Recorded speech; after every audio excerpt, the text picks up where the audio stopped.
Welcome to the Almond Board Conference 2025, 75 years. You can raise your hand if you've been to all of them. I haven't. I think, did we cover off on the video? Yes, we're good. All right, great. We're going to kick this session off. It's great to see a lot of friendly faces this morning. And again, welcome. You're in the first conference of the day, of the week. And we're glad to have you here. My name's Brian Dunning. I'm very honored to kick off this session today with some esteemed researchers I'll introduce in a moment. And it's great to see everyone here. I am the current chair of the Almond Quality Food Safety and Services Committee with Tim in the back. He's running controls today, so we've been working together a long time. We always want to encourage participation. It's a great committee. I think you're going to see some of the research that the board through the committee has funded over the years and really set a standard, a gold standard for not only food safety in the nut industry in general, but the whole low moisture food category. So it's been quite a journey, and it has been a journey. I'm going to turn this over in a minute to Dr. Karen Lapsley, who I remember at the Almond Board when I first came into the industry in 2007. For my first session, Karen, you might remember I was getting Almond 101 training, and Karen was the first one I met. And she said, "Wow, we got to do this, we got to do that." And I said, "Oh my gosh, we're going to be busy here." So. Okay, so I'm going to kick this off. Before I turn it over to Dr. Karen Lapsley, I want to introduce our researchers that will be here presenting today. The first one is Dr. Chen. She is a postdoctoral researcher in the Food Safety Human Factor Lab at Purdue University. She received her PhD in food science from Purdue University in May this year. Congratulations. Her research focuses on food safety culture and risk communication. She uses qualitative and quantitative methods to understand the food safety needs, challenges, and decision-making factors of stakeholders across the food supply chains, and aims to develop target strategies to address gaps and enhance food safety compliance. As part of her doctoral work on the low-moisture food industry, she collaborated with the California almond industry to examine the evolution of its food safety management and food safety culture. Then after Dr. Chen, we're going to have back again Dr. Linda Harris, who's been working in the almond industry longer than I have, but we won't say how many years.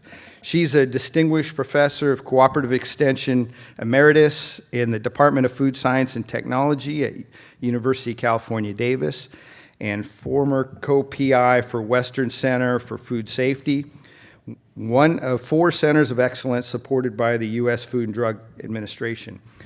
Over her nearly 30-year career, you wrote that, I didn't, at UC Davis, her research focused on applied microbial food safety of produce, tree nuts, and other low-moisture foods, and she worked to extend food safety information throughout the food chain. Her expertise has been widely recognized. Professor Harris is a fellow of the Institute of Food Technologists, the International Association for Food Protection, and the American Association for the Advancements of Science. In 2020, she was awarded the UC Davis James H. Meyer Distinguished Achievement Award in recognition of her distinguished career, long contributions, mission of the university. And she's been great to work with over all these years and continues to support our industry. We don't know everything yet, I don't think, but we'll find out more with her presentation in just a few minutes. At this time, I'm going to turn it over to Dr. Karen Lapsley.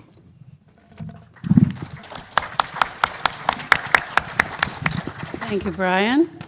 Well, it's great to be back here in Sacramento, although I live in Florida these days, and I was expecting it not to be quite so warm, but I was hopeful it was going to be sunny, but lo and behold, back to the foggy time. So it's great to see everyone, though.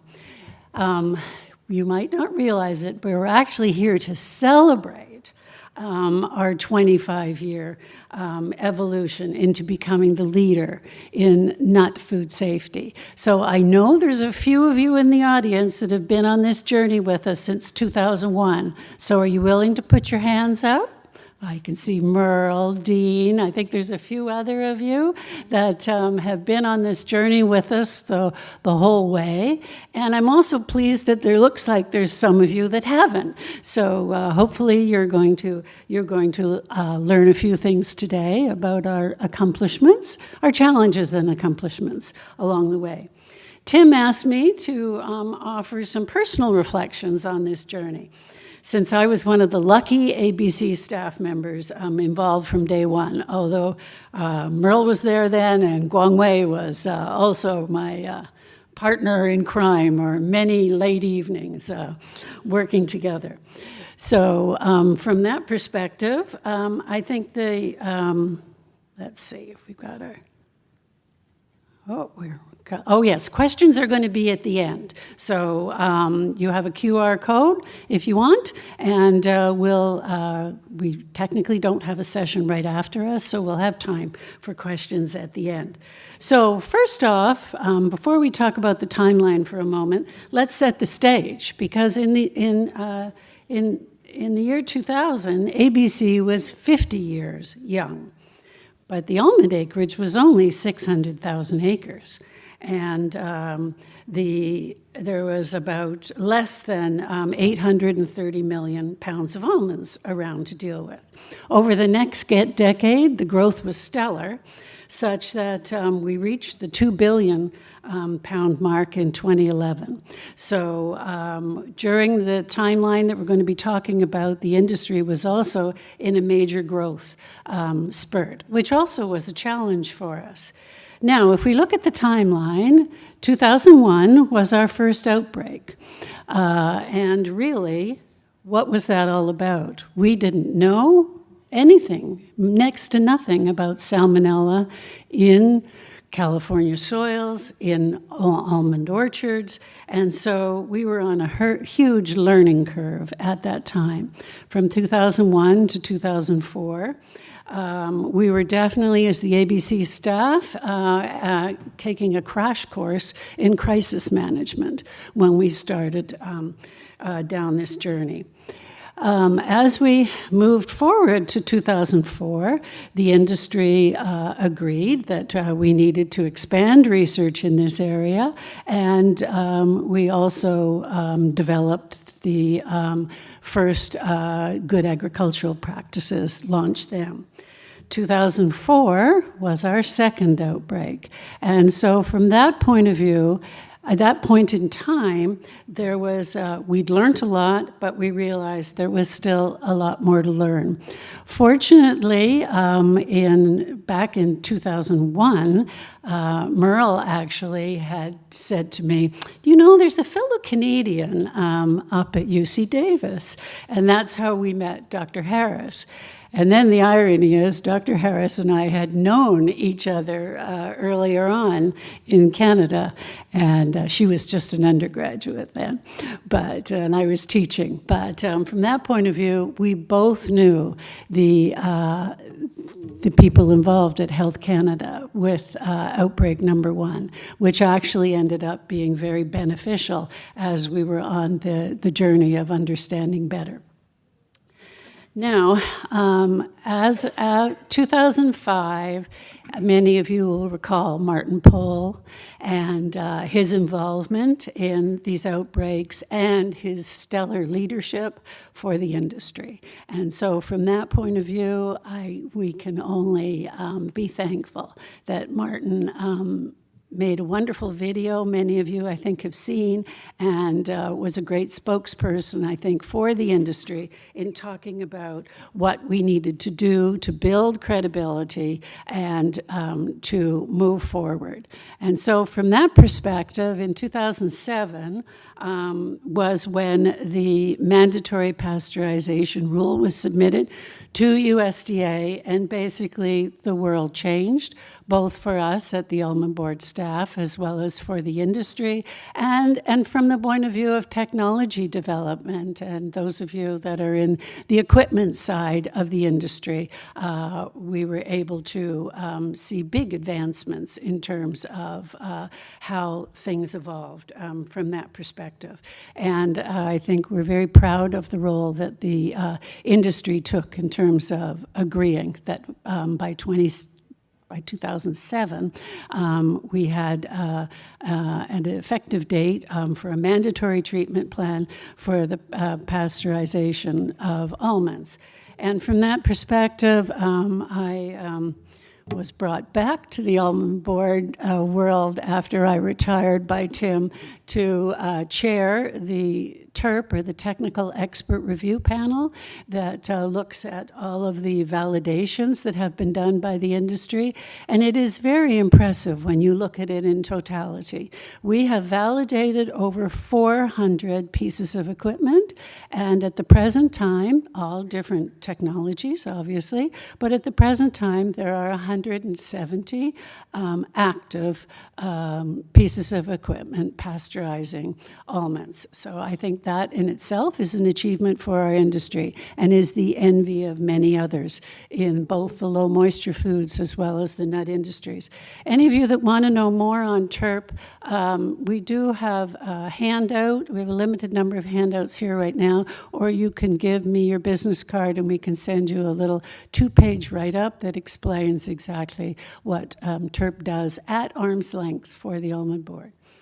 And so from that perspective, that's the opening remarks I was going to give you. And now you're going to hear from Dr. Chen. She's going to give, I think, a very unique presentation on interviewing our industry members, reading through a phenomenal number of committee and board minutes over the years, and talking about the evolution of our industry in terms of being proud of our role in food safety.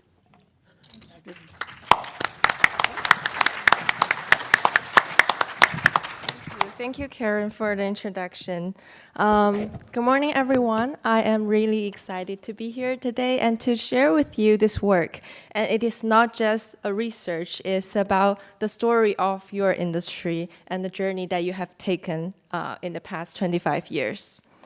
So, these are my slides. So I think I already see, like Karen earlier asked, how many of you were, start working with almond or start work in the almond industry before the 2001 outbreaks. So that's for those who I saw some people raise their hands. You were part of this history that we are going to talk about. And for those who came in the industry later, I hope from the presentation you can learn how much that your industry has grown. And just as some background, the food safety, the almond industry experienced a remarkable transformation in their approaches in food safety management in a relatively short period of time, in just like 25 years. So in early 2000, as Karen just shared, there were 2 Salmonella outbreaks associated with raw almonds that caused over 200 illnesses across the US and Canada. And this probed the industry to take proactive action to address the food safety issue. And in 2007, a mandatory salmonella control program, which is, we also call it a mandatory pasteurization program, was implemented. Until now, the industry are still recognized as gold standard for their food safety and quality management among the low moisture food industry. So that's why we were very interested to learn about, throughout this period, what changed, how it has changed, and what drove the changes. So we were very fortunate to be able to collaborate with the California Almond Board in this case study. So our study, the objectives are to showcase the evolution of food safety management and food safety culture in the almond industry, and identified what were some factors that drive those changes. So in order to have a comprehensive review of the food safety evolution, we use a multifaceted method. So we conducted a review of Almond Board's food safety and quality committees meeting minutes from between 2000 and 2019. And we also conducted a review of their action plan updates that was developed by the Almond Board to communicate with the stakeholders at that time. The goal of this study was to gain an understanding of Almond Board's discussion and actions in addressing the food safety issues. And in order to have a broader context of those events, we also conducted a review of the news articles, especially surrounding the 2 Salmonella outbreaks and also the mandatory program, to get understanding of what were the real-time public discussion and comments on those events. And we also very fortunate to be able to interview some of those individuals who were involved in the industry in early 2000s. So they were from the almond boards, from the industry, government agencies, and also just from this experience, we want to learn about the evolution from these individuals' experience and perspectives. And then in our next study, we also conduct interviews with the current food safety managers from the almond processing company. So to learn about what are the current food safety landscape in the almond industry and see what were some impact from these previous efforts. So now, please follow me, and I want to bring you back to the time before 2000. So at that time, the microbial food safety in almonds was described as an uncharted land, mainly because it has not been largely explored. And our participants described that there were basic level of food safety awareness, but they're not specific to almonds, mainly because there have not been any documented outbreak associated with almonds. And then there were also basic food safety practices that were implemented mainly to meet their federal regulations like washing hands, wearing hairnets, and cleaning and sanitations.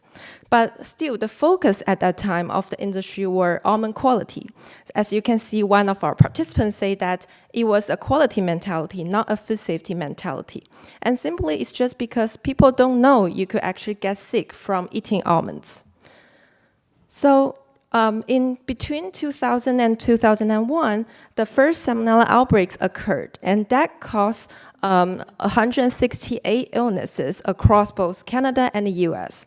And this outbreak was actually first being announced in Canada, and the Canadian Food Inspection Services actually identified almonds as the source of this outbreak and collaborate with FDA and also the California Department of Health Services, I believe that's what it called before, to trace back the sources of the almond to 1 almond processors, 1 hauler and sheller, and 3 growers in California.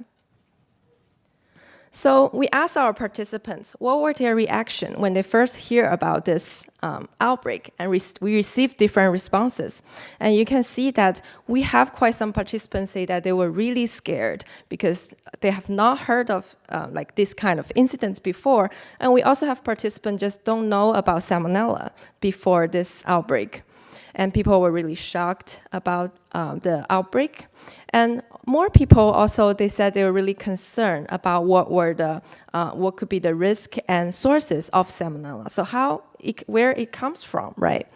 And then they were really worried about its damage to the industry reputation. So then the next question is, what should the industry do in response? And at that time, there were actually different views within the industry. So, some industry member was in doubt and questioning whether it's necessary to take industry-wide actions. And then mainly because at that time, there was limited knowledge and people just never encountered such an issue before. So they perceive it as an isolated event that they would never happen to them. So as you can see this quote from a participant saying that people were kind of like, well, that's their problem. Mainly, if you can remember earlier, we talked about the outbreak was actually traced back to specific processors and growers. So people may think, oh, it's just, probably they have something happening in their own process, but it will never happen to me. And then at the same time, there are some other part of the industry that they perceive the need to add on the issue. And if you can see, the participant was saying that the industry was actually looking at the almond board and expect them to fix the issues.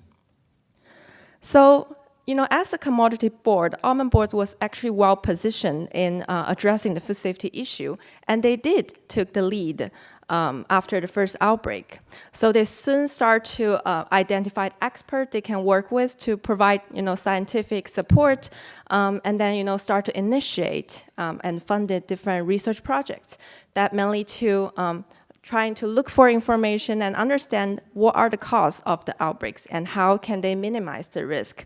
So they start to explore different pathogen reduction technologies and processes. So at the same time, they will also have been developing different food safety resources and materials that are targeted at the almond industry. And then they also have ongoing, engagement and communication with their stakeholders and also the regulatory agency, just to exchange the information and get updates and feedbacks. So we have a participant actually share their feeling about that time. They think it was actually a little like a scary time, mainly because they're still collecting the data. You don't have enough data to support your decision making, but you still have to do so. So it's like you're walking in the dark. You cannot stop. You have to keep moving to get out of the darkness. So while all the efforts are ongoing, the second outbreaks actually hit the industry that resulted in 47 illnesses. And this outbreak resulted in around 15 million pounds of the almonds that were sold in the US and also internationally.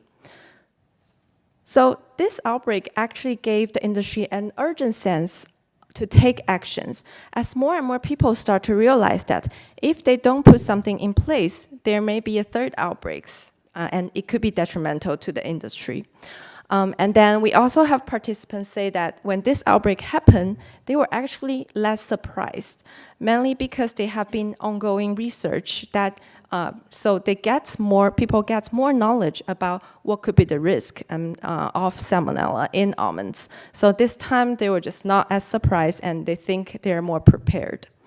And also there's still a portion of the industry member at that time, they were still really in doubt of what's happening, mainly because they just don't really understand what's happening and why there is a need to take actions.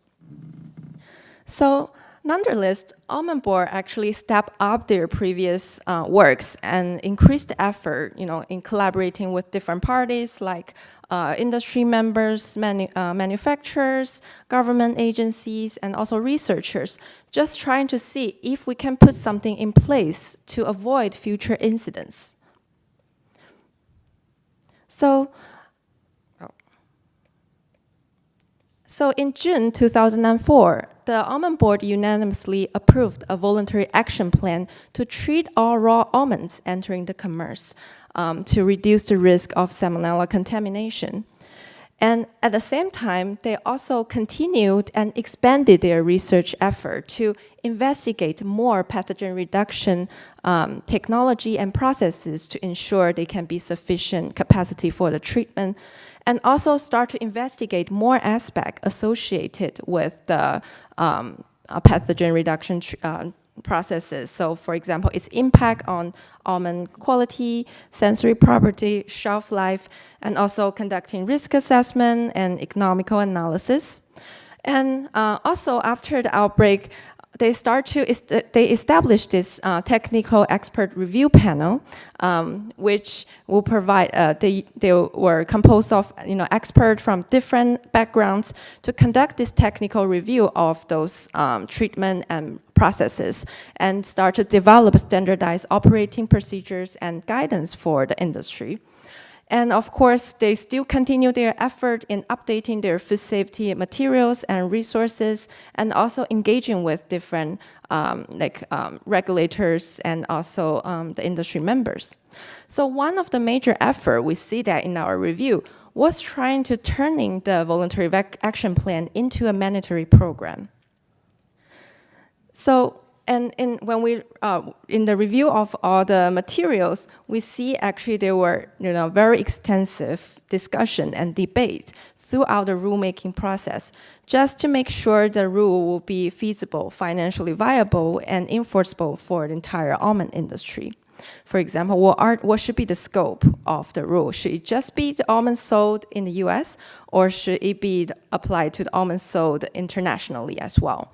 And just trying to make sure that, it is inclusive for all the industry sectors. And then one of the driving force we see that in the program development were the capacity and availability of the proper treatment technology to ensure all the almonds can be properly treated while also it maintain their desired quality. And then at the same time, there's also a major area of efforts are to getting industry member on board and prepared for this mandatory program. So as you can see, we have a participant saying that it's just for any industry group, it's just challenging to getting all widespread buy-in and commitment to do something that is different from what they used to be. And our participant comment that it will just require more efforts, a longer time, and more information and data. So in our discussion with our participants, there were two major areas of efforts that they perceived that brought more industry members on board with this program. The first was the ongoing research that provided scientific evidence and data for the needs to have a mandatory program. And the second was the extensive industry outbreak and engagement that communicate the needs and the reasoning behind the program with the industry. So, for example, the Almond Board has provided regular communication through their action plan updates, having meetings, symposium, conferences. And in our discussion, there were two most influential activities that they highlighted that got more industry members on board. So first, they mentioned it was public meeting that involved regulators and epidemiologists who played a very important role to convince the industry about the inherent risk of almond as an agricultural product grown in an open field. So it can be exposed to different environmental contaminants. So that pushed the industry for taking the actions. And people also commented that during the meeting, they speak directly to the industry that if you don't fix the issue, we will probably fix it for you, and in a way you probably don't like it. And the second activity that's been highlighted was the video of the affected processor. I believe Karen just shared. And we also have participants think that played a very important role because the processor in the video, they shared their experiences and the lesson they learned from the first outbreaks. So that convinced a lot of industry members that now this is the issue the entire industry need to face and address. So then, in 2007, September 1st, the mandatory pasteurization program was in effect that requires all almonds sold in the US, Canada, and Mexico to be treated to receive minimum of 4 log reduction of salmonella before shipment, unless they were sold to a board-approved manufacturer that has a validated process in place.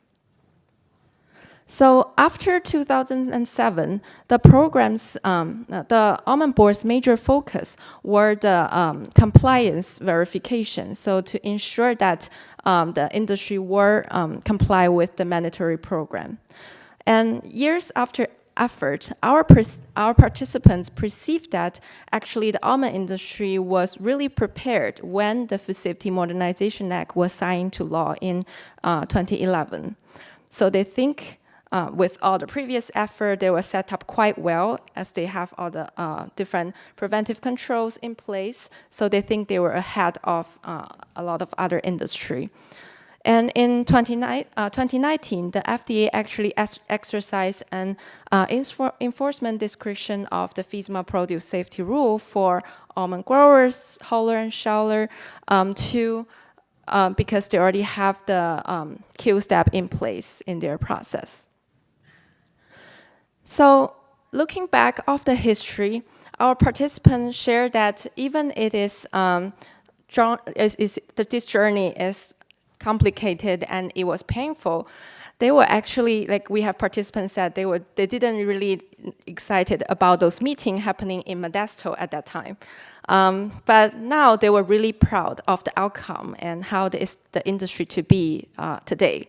And they perceive that the industry have changed in their mentality from the quality mentality into a food safety mentality, as it's reflected through a deeper understanding of the microbial risk, and there are heightened food safety awareness in the industry right now. And then they also perceive that the industry has improved food safety management systems, which is become more sophisticated than it was before.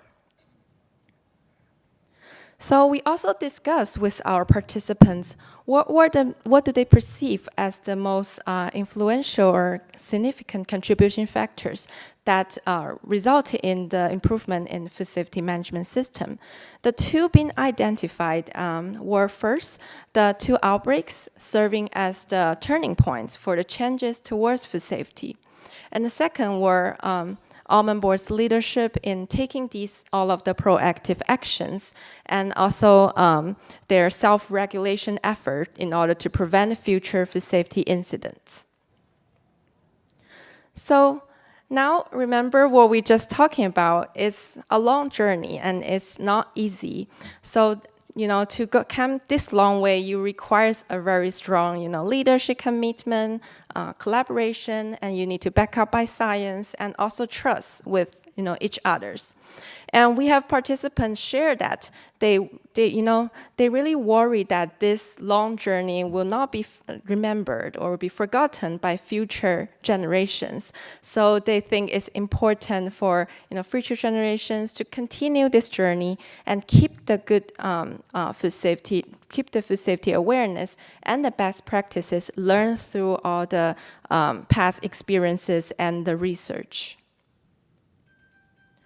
So again, like the goal of this study, we really hope to be able to preserve this remarkable history and keep those lessons for future generations of growers and processors. And we also think this will be an example for other industry sector of how an industry-driven food safety improvement and self-regulation can be successful. And also this project can, it demonstrate is complicated and to result in a cultural, transformation. So that's all about my presentation, and I just want to share this work has been supported by the USDA NIFA Low Moisture Food Project. And then I want to thank all my collaborators, the Almond Board, Team and Guangwei, and also Dr. Harris from UC Davis, and my advisor, Dr. Fang, for all their support, guidance, and contribution to the case study. And also, I want to thank all my study participants, if you're here, for all your time that you spend with me to share with me all your thoughts and your stories on this journey. So that's all of my presentation, and I think we will save the questions to the end. So I will turn the floor back to Brian.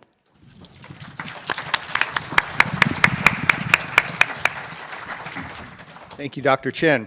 As you mentioned, we will have some time afterwards for questions for the panel, anyone on the panel. So please, there will be a process to do that. I think using this barcode that we'll post again at the end of our next session. So, all right, we've taken you back 25 years, and now our next presenter, I think, is going to continue some of the journey and talk a little bit about what we learned and what maybe we still need to learn. So now I'd like to turn it over to Dr. Linda Harris. Thank you, Brian. You're a little taller than me. Okay. Move this down. Okay, so this is interesting with the slides over there. So I'm so grateful to be here with all of you. There's a lot of people in the room that I recognize. Thank you for being here. It's always a pleasure to spend time with members of the almond industry. And we're going to talk about this 25 years from a research standpoint. And you can see my subtitle here is How Foodborne Outbreaks Serendipitously Shaped a Career. Because as a food microbiologist, my career has been founded in outbreaks. An outbreak happens, and there's a bunch of questions that need to be answered in the lab, and that's what I do. But this, the 2001 outbreak with almonds really changed my career like no other outbreak did, and really had a huge impact on me. And I think that the people that worked with me in my lab had a big impact on this industry that I'm very proud of. So I just want to take you a little bit along that journey, where we were, some of the things we've learned, and as Brian said, what we still have to learn. So this 2001 outbreak, we call it a 2001 outbreak, but you can see that this epidemiological curve with the cases on the y-axis and then the dates on the x-axis spanned all the way from 2000 to 2001. So this is very typical now, we know, of low moisture food outbreaks because they have a very long shelf life. They're around. They're not eaten all in a day or a week. They hang out for a long time. So there's a couple of things. They didn't figure out that this was almonds until April. So all of those cases that happened before, they knew that there was an outbreak going on, but they didn't know what was causing the outbreak. So they had to work pretty hard on it. And I've told those of you who've heard me give this talk before, or parts of this talk before, this would not have been identified as an almond outbreak had it not been for two really important things. One, Salmonella enteritis phage type 30 was extremely rare. It had never before been identified in North America. So the second thing, though, was that because the outbreak was occurring in Canada, there was a group in Ontario that were specifically looking at phage typing Salmonella enteritis isolates. And nobody else was doing this. It was kind of a little side project for them. And they were coming up with this odd phage type. And so they knew that all of these cases were not just part of the background. They were clustered as people who had been exposed to the same food source. So that got them to dig deeper into what was causing. First of all, it allowed them to identify that it was an outbreak, and then it caused them to go deeper and deeper until they figured out what was causing it. So if we look at this green arrow here, that's us today. That's about December 10th, 25 years ago, when the first cases were being reported, but at that point, we still didn't know that this was an almond outbreak. And you can see there's a couple of different on the bottom there. I'm showing the two major shipments that went up to Canada. There was the before December shipments, and then there was before April shipments. That will come later. Now, a lot of people say, that was the first nut outbreak. Well, it was the first reported almond outbreak. I believe that there were outbreaks before this outbreak, but it was the first reported outbreak. And if you look back, there really was pre-2001 nut adjacent. I say nut adjacent because coconut is actually a fruit and peanuts are actually legumes, but we think about them as nuts. And you can see that there were scattered outbreaks of salmonellosis outbreaks over the years, going back as far as 1950. But these outbreaks were in other countries. And you remember that comment, oh, it's somebody else's problem? You know, when something happens, oh, this is somebody else's problem. It's the coconut industry problem. It's a peanut issue. It's a Australian issue. It's not our issue. So these people knew about them, but they weren't saying, oh, this is maybe something we need to look into. And I'm going to come back to this rareness of Salmonella enteritis phage type 30. At the time, it wasn't exactly before PulseNet fingerprinting, but it was in the infancy of fingerprinting Salmonella and other foodborne pathogens. And it was certainly before whole genome sequencing became a thing like it is routinely done today. So I would isolate Salmonella in the lab. I would have to take that culture and send it down to San Bernardino to get them to tell me that it was an enteritidis or some other type of Salmonella. And they would have to ship it to Nebraska to a USDA lab for them to tell us that it was a phage type 30. So that's how complicated it was, and the fact that there was this group in Canada doing this at the time really, I think, emphasizes how remarkable it was that that outbreak was discovered. So I'm going to go through this part quickly. You've heard parts of this already. Because this was such a unique organism, they were really able to say, okay, it's in these patients. They finally made the link to almonds. They were raw almonds sold in bulk. They found it in the almonds. They were then able to bring on FDA and California Department of Public Health. You can see that they only did 8 environmental swabs of that processing facility, and 2 of them were positive. So that could have also been a miss, right, if those 8 samples hadn't yielded a positive. There were 4 hullers that supplied processor A. One of them had 4 out of 8 environmental samples positive. The other ones did not. And then there were 4 farms that supplied that huller, and 3 of them were positive with drag swabs that were thrown on the orchard floor. Again, very rare that this happens in an outbreak investigation. I'm just going to briefly say something about the 2004 outbreak to say that it was a phage type 9C, so also an enteritidis.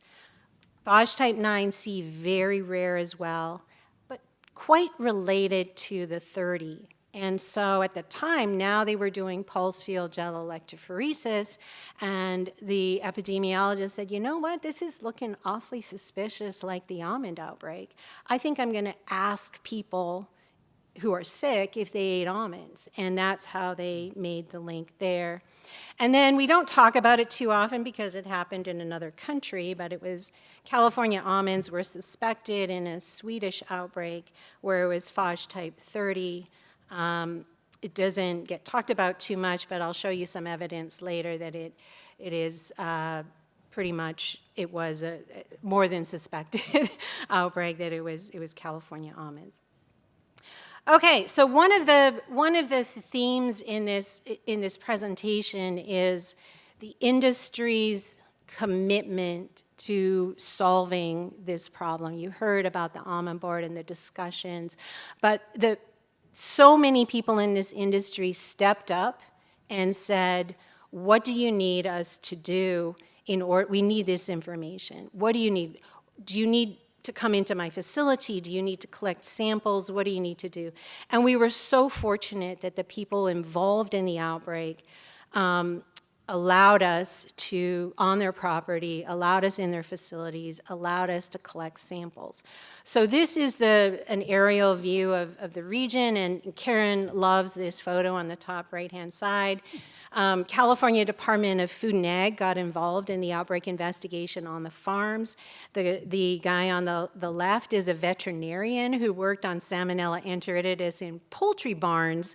And so in poultry barns, you have to dress full head to toe in these protective outfits, and so that's how he made us do the first sampling event in the Central Valley of California in August, and I can tell you that we got laughed at a lot, and then we quickly changed out of our gear and said, no, we're not going to do that anymore. The outfits got caught on all the leaves on or the branches on the trees. But anyway, we threw these swabs on the ground, followed their techniques for dragging. They were moistened with carnation evaporated milk because they were sticky, and then we dragged them along the ground. And each of these are 150-acre orchards, the squares. Every red square represents an orchard where we, or the California Department of Food and Ag, found Salmonella enteritis phage type 30 at least once. And so we ended up focusing on this one orchard in the center of it all. And again, the growers let us go back every couple of months for 5 years. So we sampled from 2001 to 2006 when we stopped.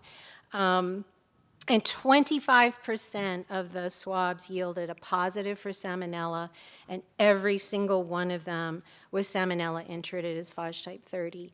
Nobody at the time believed that these types of organisms could survive in the environment, could survive in orchards, could be dominated, that an orchard could be dominated by a single strain like this. So this was all new information. And despite all the work the California Department of Food and Ag and Public Health did and what we did, nobody really figured out ever, where this Salmonella came from to begin with, and how it got in the orchard, and none of so that was a little bit of a letdown, but that was never really figured out. One of the things that we did at the time was we questioned the growers and tried to figure out, is there something that could have gone on in 2000 during harvest? It looked like all the almonds were in the ground. They had a really significant rainfall on October 9th and 10th of 2000, and so there was a suspicion that maybe this had something to do with it. They also reported that they had clay soil. It was really difficult to harvest after the rain, and then it was difficult to dry things off, and of course everything was clumped up with mud. So Michelle Daniluk, who was my graduate student at the time, she looked at both clay loam and sandy loam soil. I'm only showing the clay here, but they were almost identical in the results. She looked at high moisture soils, low moisture soils, and she looked at two temperatures, 20 degrees Celsius, which is about 68 Fahrenheit, and 35, which is like 95 Fahrenheit. And so really the only thing that made a difference was higher temperatures resulted in a faster die-off. So I'm going to take a couple seconds here to orient you to this graph, because I'm going to show a bunch of graphs, and they all have about the same setup. On the left-hand side is the log of the number of Salmonella. So 1, 2, 3, 4, 5 is 10, 100, 1,000. 4 is 10,000, 5 is 100,000, so that's log. And then usually there's time along the end. That's 6-month period, so the soil microbiologist I was working with at the time was really stunned at how well actually Salmonella survived in the soil over, it died off, yes, but it took its time to die off. It wasn't instantaneously, except at the higher temperatures. And so when you have a good canopy in your orchard, when you have, consistent watering, the soil temperatures actually can be quite cool. So then we asked, what happens when dry hulls and shells get wet? Well, it shouldn't surprise anyone in this room that they're little sponges that take up that water. They're full of sugar. So as soon as you add water, you've got nutrients and moisture for Salmonella to grow. And on the bottom, we were able to show, we took an almond and we made sure that it only got water from the whole side. And we used a fluorescent strain of Salmonella, so it glowed green. And we could show that the Salmonella that was in the liquid could go into the hull, multiply, move through the hull, get into the shell interior, move through the shell, and then show up on the skin of the almond. That one on the right-hand side is an electron micrograph of the surface of an almond. So then we asked the question, okay, well, if you have a slurry of hulls and shells and you get them wet, and this is again at ambient temperature, how much does it grow? We knew it grew, we knew how much does it grow, and here we inoculated about 1,000, 10 to the 3 cells, and you can see that it went up to 1 million cells per milliliter. So Salmonella is happy in wet almonds. And so this became an issue, for how do you handle rainfall during harvest? How do you handle condensation and moisture when you're stockpiling almonds? And of course, in 2000, you weren't stockpiling very many almonds, but as you were getting a larger and larger crop, stockpiling became more of the norm. When we went back and looked at the shipping records, thinking, we got it, it was the rainfall. But it turns out that the earliest wet almonds were shipped was this second wave. It might explain why there were more cases in that February to April, but it's not the reason why there were cases from November through February. So it didn't answer everything. We moved on to looking at, at the same time, all of this work was being done almost at the same time. So we focused a little bit on sanitation and cleaning in hullers and shellers. At the time, they were extremely dusty. I think one of the biggest improvements over the last 25 years is the control of dust in hullers.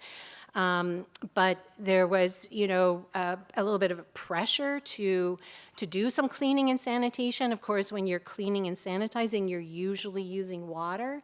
And we wanted to investigate, water and dust, and when most of that dust is hull material and shell material, what would be the consequences? So in this particular graph, the 1, 2, 3, 4 along the bottom is 1 gram of almond dust mixed with 1, 2, 3, or 4 milliliters of water. And you can see that at 2 milliliters, we're not talking about a soaking wet dust.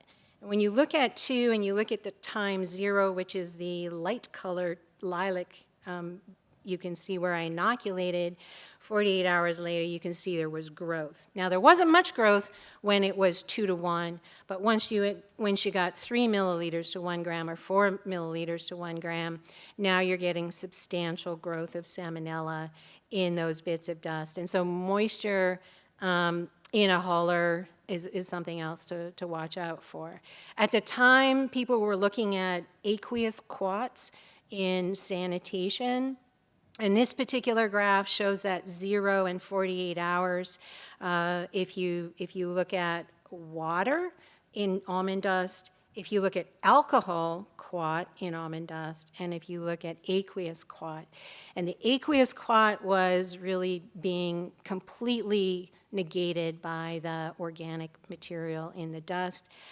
Alcohol quat worked really well, and that really changed the focus on how people approach dry sanitation, not only in the almond industry, but in other low moisture food industries.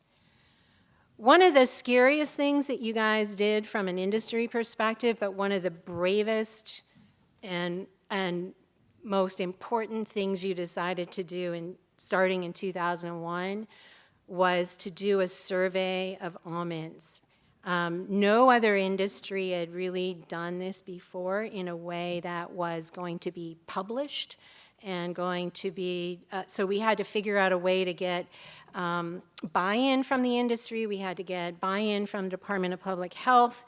And we were telling people we're going to collect samples and we're going to look for Salmonella in those samples. So it was a blind study.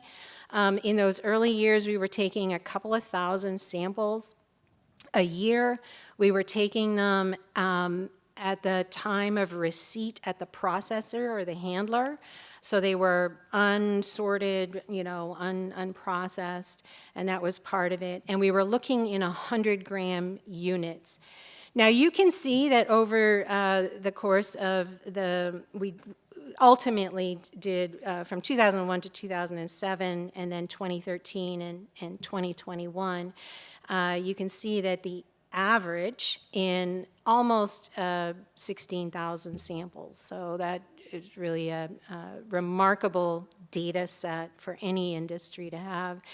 The average was 1% positive. I'm just going to point out that in 2021, there was a higher prevalence than there has been in any other year. I don't know if that's a trend rather than a blip, but we'll get, I will come back to address that in a second.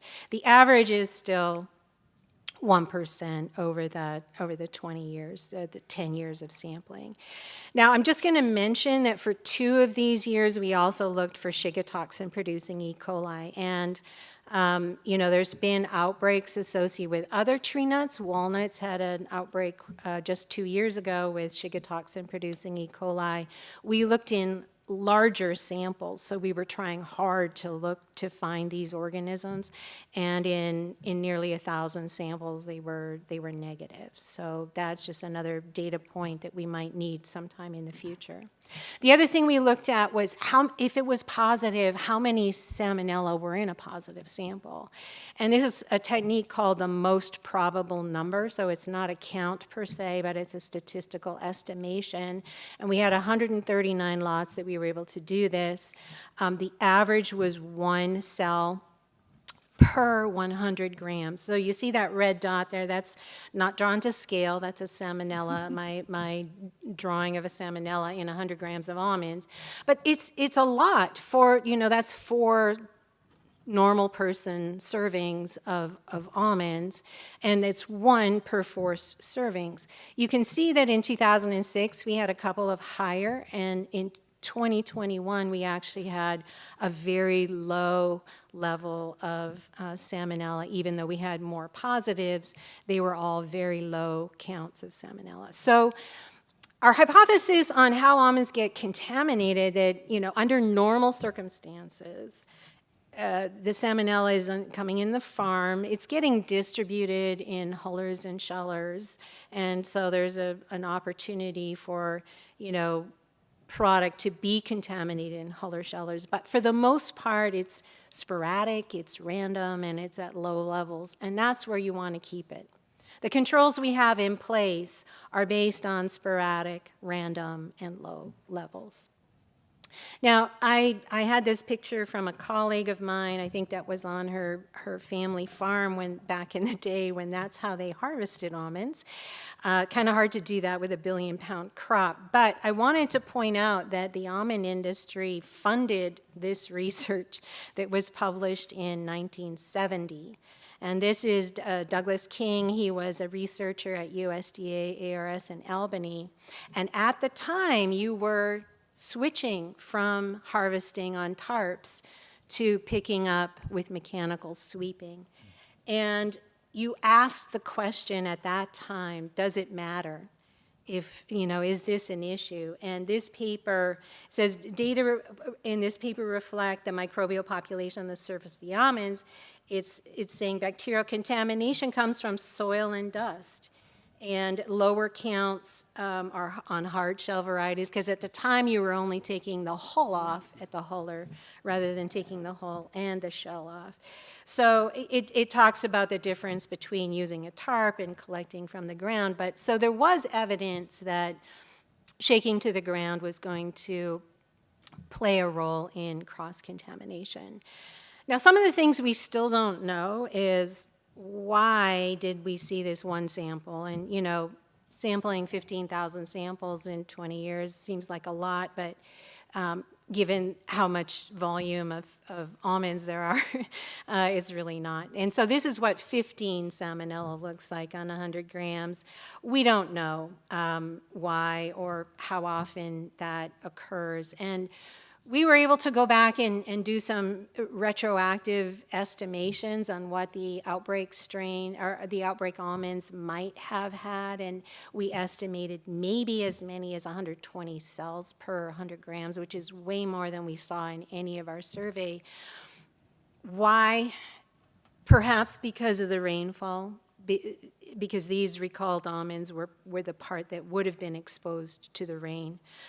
How often does this situation happen? We don't we don't really know. We'd like to believe that it's low. Okay, so fast forward to a few years ago, we were able to take all of the isolates that we had in our collection from almonds, and we were able to do genome sequence analysis. And so what we were able to show is this wide range of salmonella types with 35 different serovars and 11 serovars isolated single times. This is a little bit confusing here, but each one of these represents a single strain of Salmonella phage type 30 that we isolated over 20 years. You can see that three sets, so there's some from 2005, 2006, and 2013 from the survey. There's human samples in there from 2001 and that Swedish outbreak from 2006.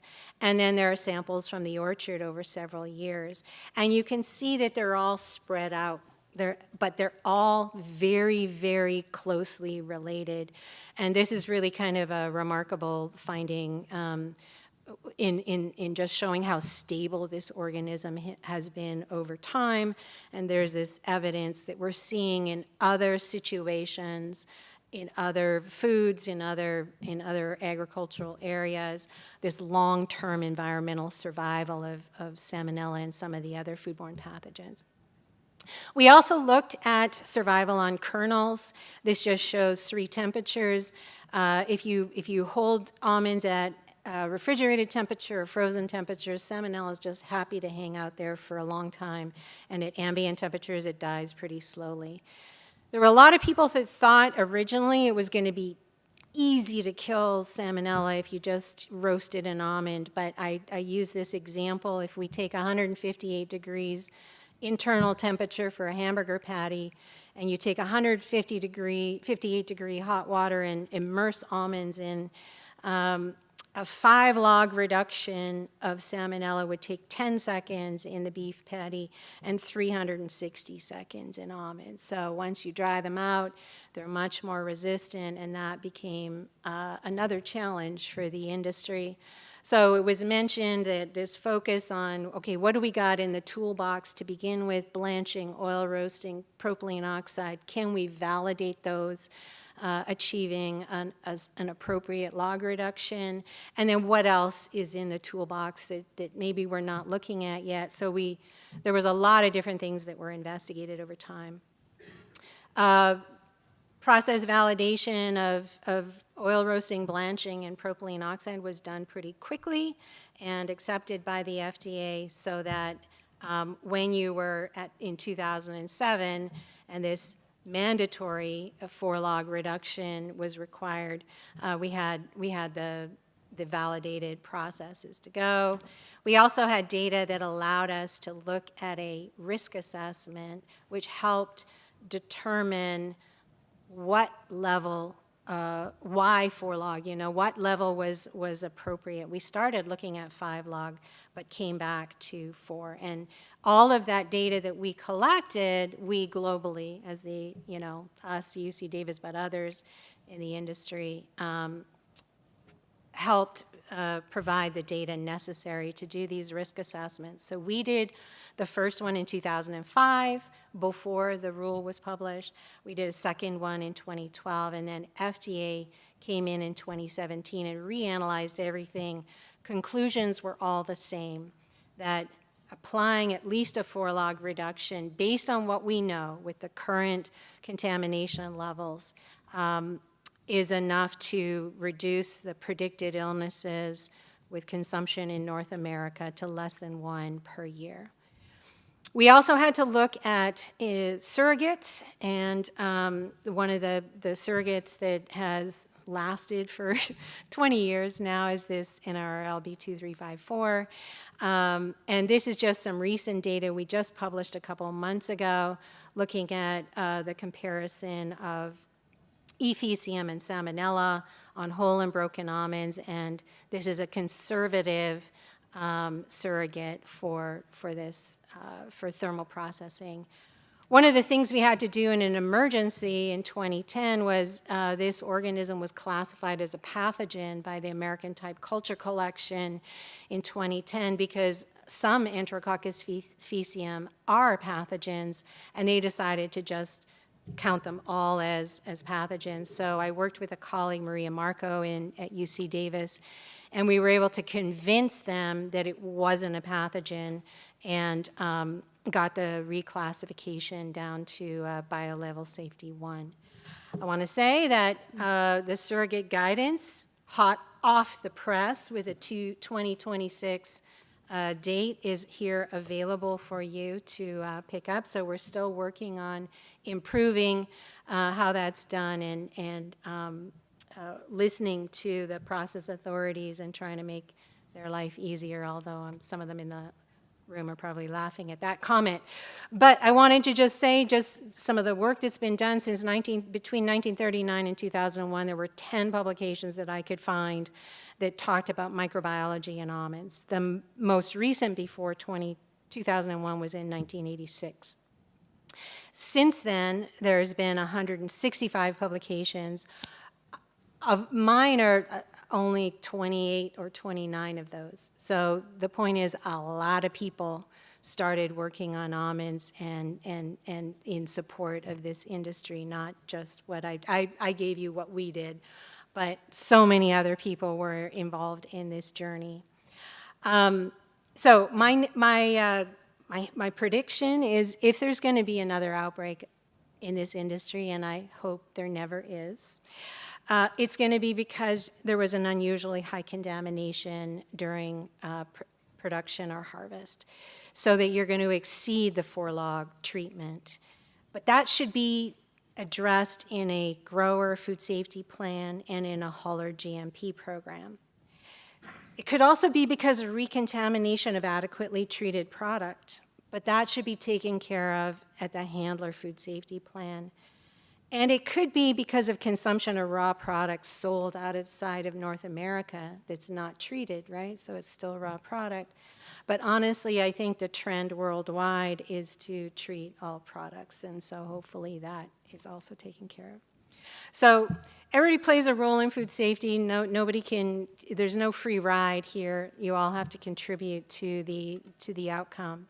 I'm going to indulge for just a couple of minutes because I want to kind of showcase just how many people I've had an opportunity to work with over my career. So these are a list of graduate students, postdocs, and staff, most of whom have had marvelous careers outside of working for me, but they all got some training in almonds. And I want to point out one thing in particular. Shirin Ab is at the top. She was a master's student. While she was working with me, she had a baby, Pardis. And Pardis is now at UC Berkeley, and she came back to do an internship with me this summer. And so it was a really full circle moment. I've been working in this industry that long. But just a wonderful piece of history. Huge number of collaborators across the country. You guys funded a lot of the research, but also the Center for Produce Safety, the USDA, the Food and Drug Administration. I've had a wonderful opportunity to work with so many of the staff. I think, Brian, your picture's on there, right? Yeah. Yeah. And with Brian, so in the food safety quality. And I'm just going to say that none of the work that I did would have been possible without the almond industry, and so many members who stood up, but also trusted, I think. And I really going to get emotional here, but I really, really appreciate and acknowledge all that you did to make all of this work possible. So you should give yourselves a pat on the back. So remain vigilant. Don't let me have to come back in because you had another outbreak. Continually assess trends across the supply chain and evaluate potential risks. But I know you've got the right mindset, as was pointed out by Han, to keep being the leaders for the next 25 years. Thank you. Way over time. Oh, you're okay. You're okay. This session includes dedicated time for audience questions. To submit a question specific to this session, scan the QR code displayed on the screen. A Q&A moderator will review submissions and, as time allows, announce questions from the moderator and speakers to address. I don't know if I can still answer questions after that. I could have never announced it like that, so thank you very much for the recording. We'll see how this works. Tim, you're our conductor in the back, but maybe to start, since I'm part of the session here, I could ask a question. First one for Linda. Linda, you alluded to the extraordinary circumstances on the first outbreak, PT30, and how rare that was, and really it was pretty phenomenal that was even traced to almonds. So fast forward 25 years, you alluded to PulseNet, whole genome sequencing. Talk about the environment today. If there's an outbreak or illnesses, how that's addressed today, and the current environment. So there's huge advancements in exactly that. So at the time, as I mentioned, how difficult it was to figure out that all of those individuals were impacted by the same exact salmonella. Today, with whole genome sequencing being literally routine at the CDC and the FDA, and a much finer refinement to the matching than phage typing was, they can then build those clusters of individuals. In the last 25 years, we've really seen a lot of recognition of low moisture foods as causing outbreaks of foodborne illness, in part because they can do that matching at the whole genome sequencing level. So we've had outbreaks in flour, like raw flour. We've had outbreaks in almost every nut, pistachios, walnuts, more with peanut butter and I don't know, cookie dough and, all sorts of different low moisture foods that probably caused outbreaks in the past, but we never were able to link them together.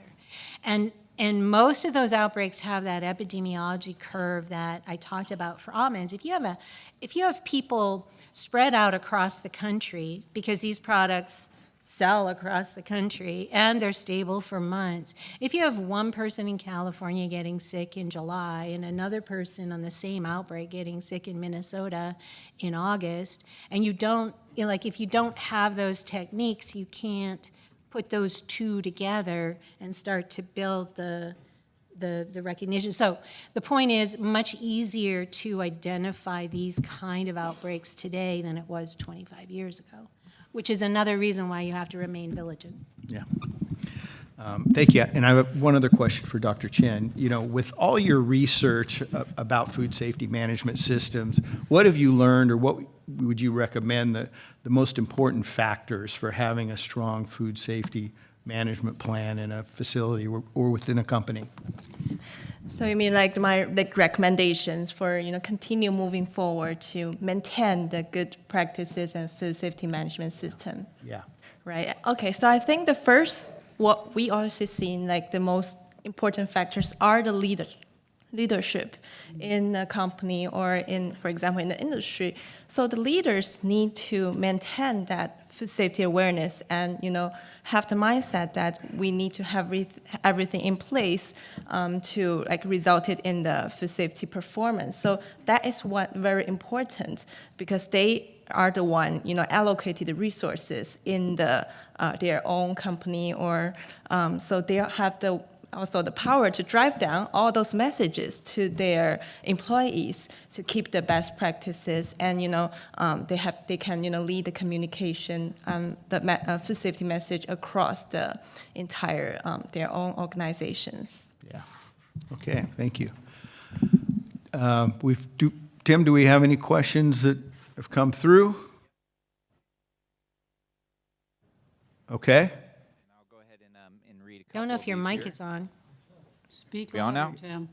How's that? There you go. Okay. Yeah.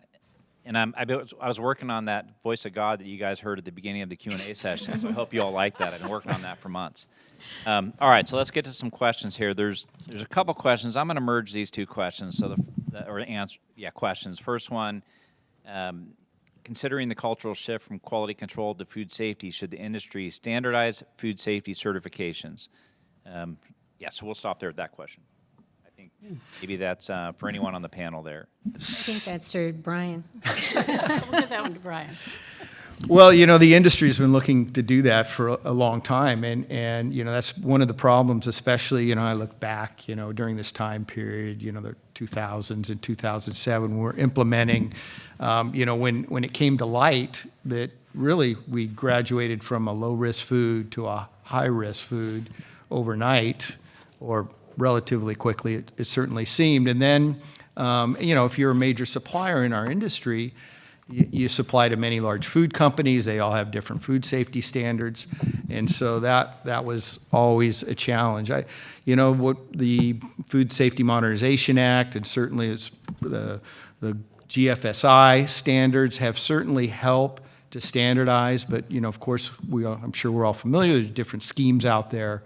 But I think for the most part today, they're generally recognized by most food companies. Certainly, you'll have maybe a Costco with additional standards or requirements, or some certain retailers or food companies. But I think there has been progress made in that area if you're certified to a GFI standardized program.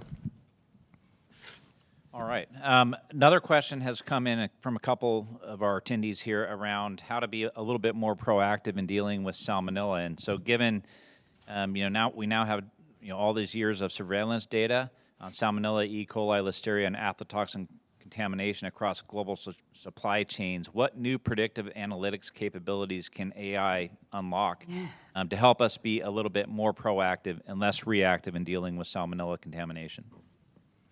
Giving that to Linda?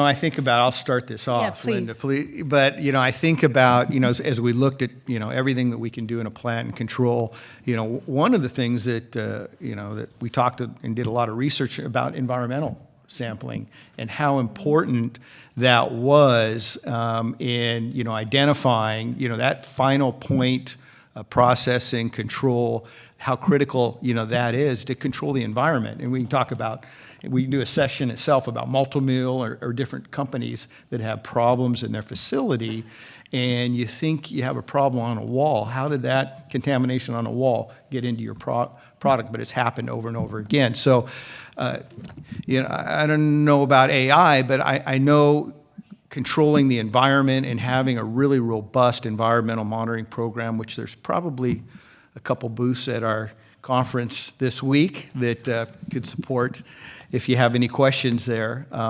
But that's one part of it, and I think the next level, and Linda helped me out here, in an environmental program, when you do not only setting it up and performing it, but identifying pathogens or potential pathogens, how you use that data and information as well. Yeah, I would agree, and I'm not an AI person, so I will just say that it's likely to be used, and certainly there are people at UC Davis that are focusing on AI and how to use it to answer some of these questions. But yeah, I think there's still work to be done. So for example, there's a student at Michigan State right now on this grant that we're on, that is looking at environmental monitoring. Like, so, you set up a program, but strategically, what's the best way to set up that program? And then, again, how do you best use that information to help you, continually improve? I think we're also looking at using a similar approach for validations. You know, what kind of, how many samples are enough samples to run through a dry roaster, for example? And how do we better design the food safety, control mechanisms, I guess, that we're using?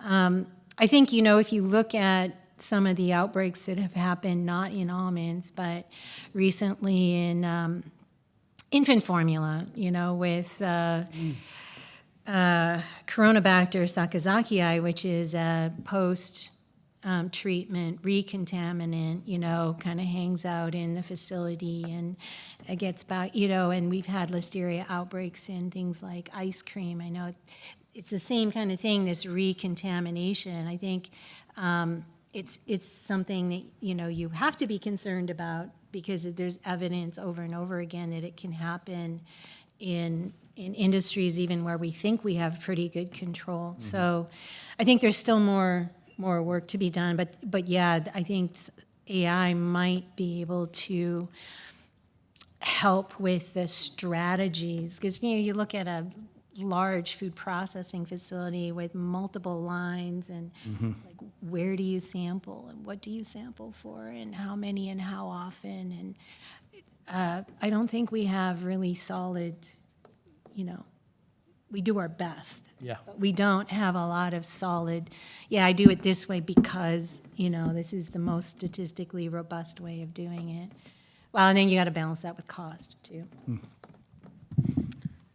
So we're kind of running out of time, but I think we'll go with 2 more questions, and then if anyone wants to stick around for additional questions to the speakers, they can do so. But the first one will be for you, Linda. Using 2020 hindsight, what would you have done differently after the first outbreak? Personally? Yeah, as far as like. As far as the research plan, would there be anything that you would have done differently than what was initially done? And I would expand that probably to after the first or second outbreak. Yeah, so at the time,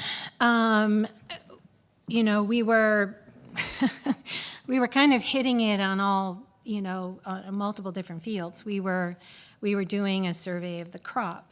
We were sampling the orchards. We were inoculating almonds to try and see how well it survived in the almonds during storage. And nobody had inoculated almonds before. Nobody. We had to make it up. And actually, the revised guideline here, we did some work of going back and saying, we came up with this method 25 years ago, but we never really put it through its paces. We never really asked, is this the right inoculation? It's kind of 25 years later looking at but we did, and thankfully we did a very good job of figuring out the inoculation method. But there were so many things that we were just having to kind of like, I remember, is Merle still in the audience? Yep. There you are.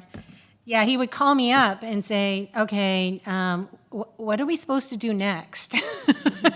And I would say, well, I think this is the next best step for, we need to make sure we got our eyes on all these different pieces.